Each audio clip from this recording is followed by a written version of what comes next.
have a goal for myself to read one book a month. And so far, January, I accomplished that goal. I read this book, The Mastery of Love by Don Miguel Ruiz.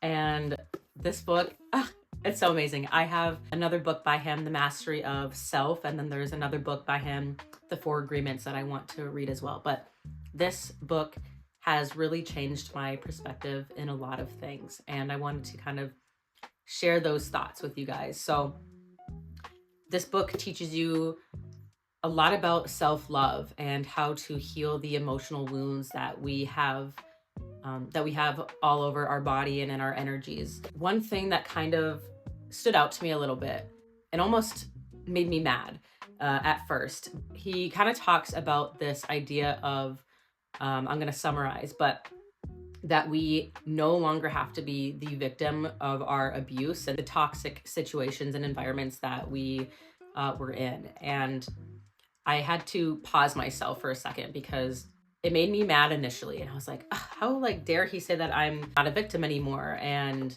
this bad thing happened to me. And, my partner wasn't the best. A lot of manipulation and a lot of toxicity and a lot of just bad behavior and behavior that I wouldn't agree with.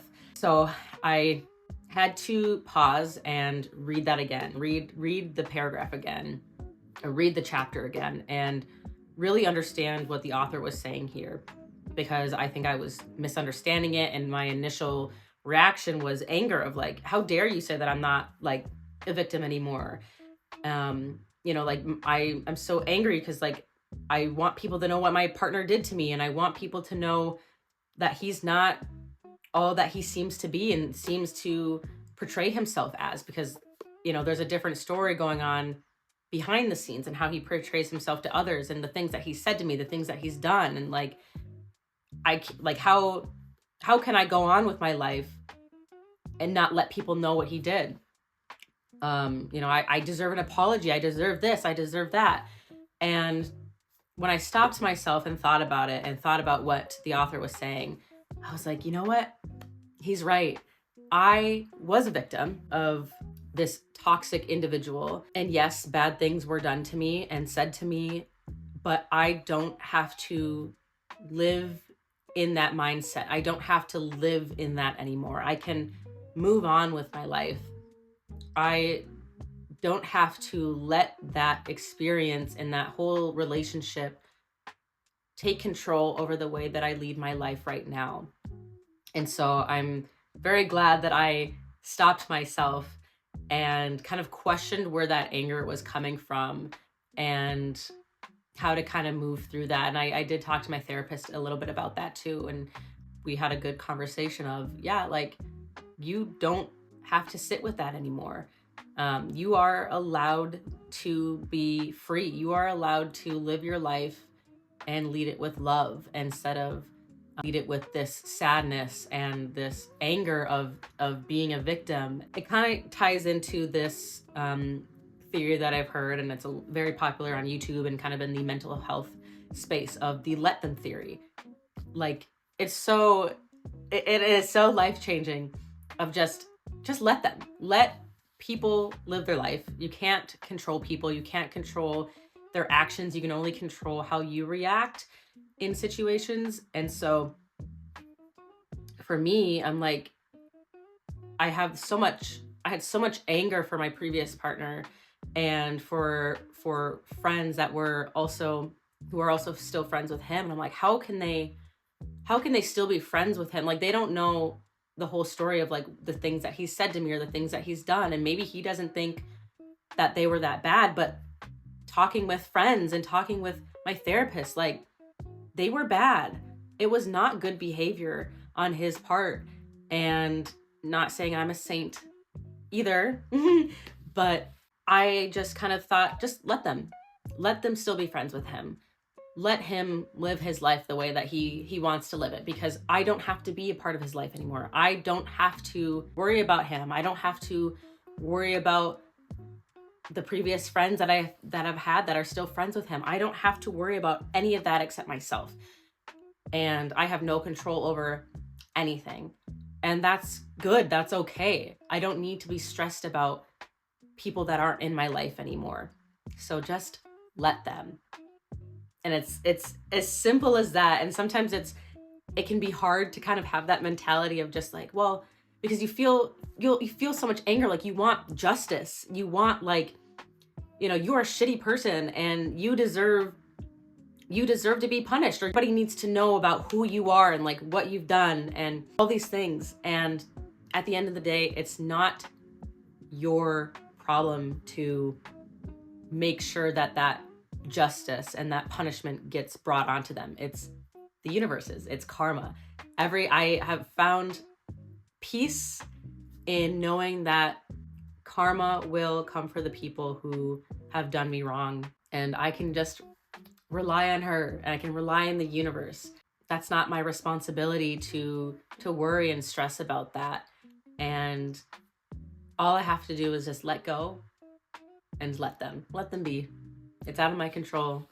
And this perspective, this theory has been really helpful in my journey to healing and my journey to loving myself. And I genuinely feel in such a better place now. I am able to regulate my emotions better and question where they're coming from and what's triggering me and how I can go through these emotions and sift through them and just let them be. And this let them theory is something that I want to continue using in my life. So in future relationships, like if I'm not treated fairly in a relationship, or my partner is doing shady things, sneaky things, let them do what they want. I don't have to sit there and take that. I'm going to leave and I'm going to find somebody else that will love me and respect me in the way that I deserve. But I'm just going to let them live their own life. And, we're not compatible. Like, that's it at the end of the day. Your friends talk shit behind your back. Let them. Go find new friends. Let them live their life. Let them do whatever the fuck they want to do. And you go live your own life without worrying about what they're saying and about what they're doing. Because again, that's not your responsibility. That's not something that you should be stressing about, because it's not your life, it's theirs. You should be worrying about your own life and your own goals and your own healing and your own journey. I think one of the things I'm still struggling with this book is forgiving others. Like, I can forgive myself of allowing myself to be in a friendship that long or in a relationship for that long and being treated with disrespect. I can forgive myself for that. What's hard for me is the forgiving others, because again, I can let it go and be like, yeah, just like let them do what they want. Like, they're living their own life. But at the same time, like, I will always remember what they did, and I will always remember the trauma that they've given me, and now I have to work through in therapy. Like, I will always remember that. And I don't know if I'm ready to forgive them.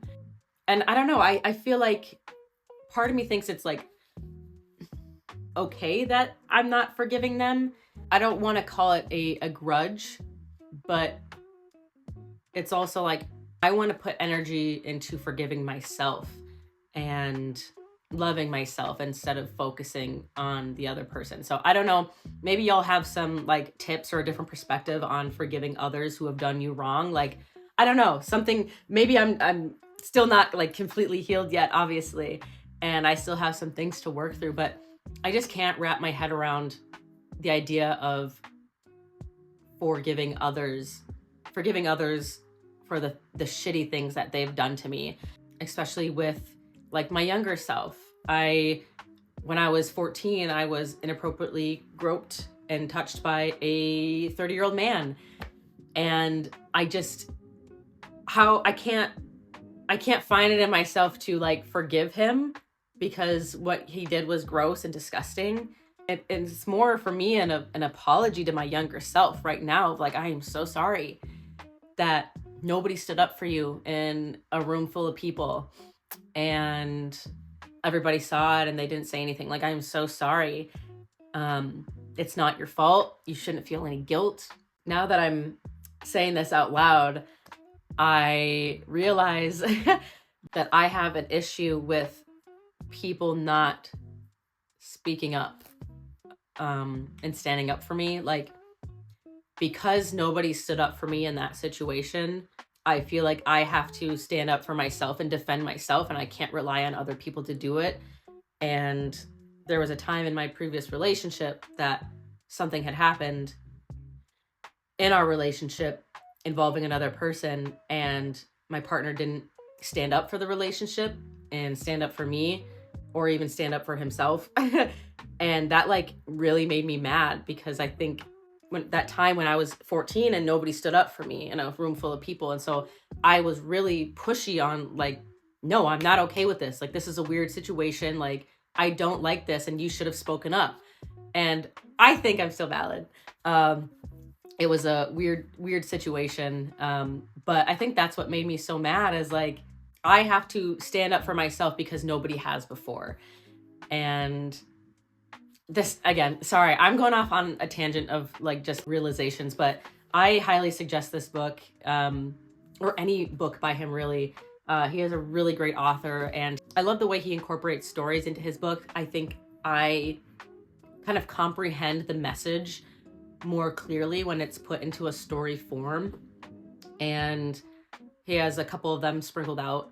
I think it would be fun to, like, once I build up a bigger community of people, it's like starting a like book club, where we read a book, like one book a month, and then we hop on like a Zoom call to talk about it and like debrief what we thought and our emotions going through it. Like, I think that would be really fun. So if you're watching this and you want to join that community, like, let me know, because I really want to like read the same books as other people and like talk about the books with other people. And like, I just don't have that community and like space right now. It'd be really fun to build up my channel and do something like that. So you don't have to be the victim anymore. Yes, you were a victim and you faced abuse, or you faced manipulation and assault and all these things, but you don't have to still live with that and let it control how you go about your future. And it's really hard to kind of get out of that mindset, but I implore you to really try and to dig deep and forgive yourself and lead your life with so much love that nobody can ever break you down again. Remember that the only person that you can control is yourself. And if you don't like the way that something's going in a friendship, in a relationship, in the workforce, wherever, you have the ability to choose what you want to do. You have the ability to choose what you do with yourself. You can leave that situation. You can let people just live. Let them, just let them. The only person you are in control of is yourself. I got this book at Barnes & Noble a few years ago, but I'm sure you can find it on Amazon. He's a pretty popular author, and these series of books are pretty well known, so you shouldn't have trouble finding it if you want to also read it. It's a really easy read. The pages are short. I don't know if you can see, which I love because it's easy on my brain to like look at. I hate like books that have like super small words and they're like this long, and I'm like, I ain't reading all that. I ain't reading all that. So this one is really fun to read, and it has pretty cover art. So yeah, that is kind of all I had for today. I hope you guys were able to take something away from this video, and if not, thank you for watching and supporting anyway, and I will see you in my next video. Bye.